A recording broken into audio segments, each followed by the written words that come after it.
মিয়ানমারের কারাগারে বন্দী থাকা ৮৫ বাংলাদেশি বিভিন্ন মেয়াদে কারাভোগ শেষে দেশে ফিরেছেন।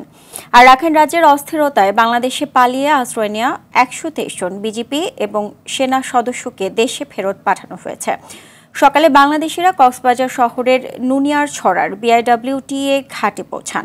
একই সঙ্গে ঘাট থেকে মিয়ানমারের বিজিপি সেনা সদস্যদের ফেরত দেওয়া হয়। জেলা প্রশাসক মোহাম্মদ সালাউদ্দিন জানান, ৮৫ বাংলাদেশিকে নিয়ে আসা মিয়ানমারের প্রতিনিধি দলটি ১২৩ বিজিপি ও সেনা সদস্যকে নিয়ে স্বদেশে ফিরে গেছেন।